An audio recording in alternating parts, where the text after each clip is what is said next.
Here I want to explore the time delay of the low-pass filter, and I'll do this in a graphical way using the LabVIEW environment. I'm going to create a math script node that defines a number of variables. The first one is my frequency, and I'm using the linspace function that is linearly spaced between 0 and pi,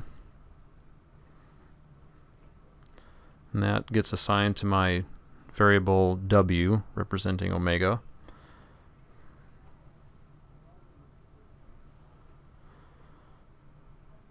Next, I'll be creating h, and I really should have typed h of e to the j omega, not e to the minus j omega there.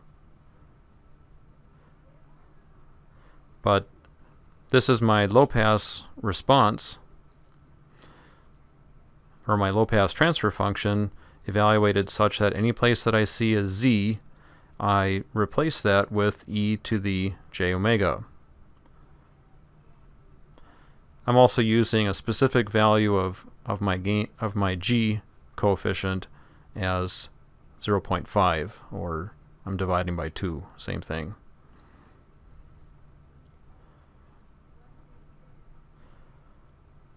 Now notice that I needed to ensure that when I take my output h, that is complex value, not simply a standard real value.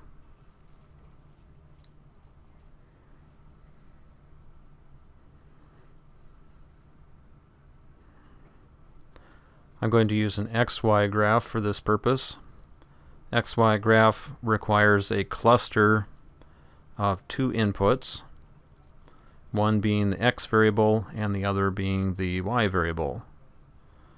So the independent variable is my frequency. The dependent variable would be either the magnitude or the phase. And let me show you a spot in the numeric subpalette of programming,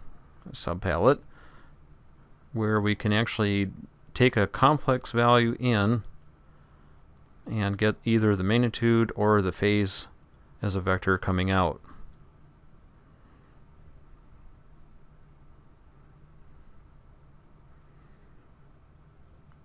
Now I'm plotting my frequency from 0 to pi. It's labeled time at the moment, so let me change the label to frequency. But it's behaving like a low-pass filter. It has a unit response at 0 frequency, and then it tapers off to 0 at the sampling frequency.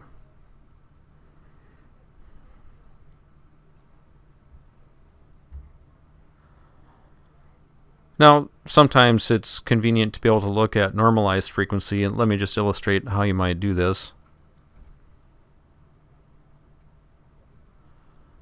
I'm taking my frequency and dividing by pi.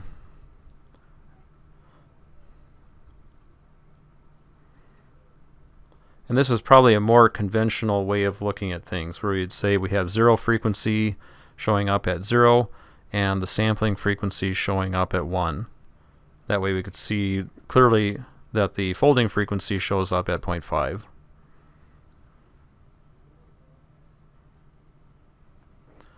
Next, let me break the connection and plot the phase function.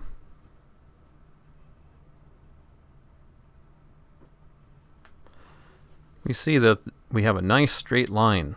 This is an example of a filter that has linear phase.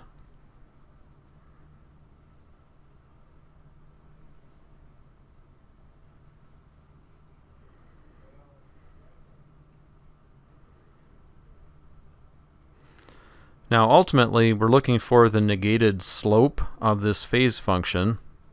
Let me revert back to frequency in radians, so that way I have phase in radians plotted versus frequency in radians.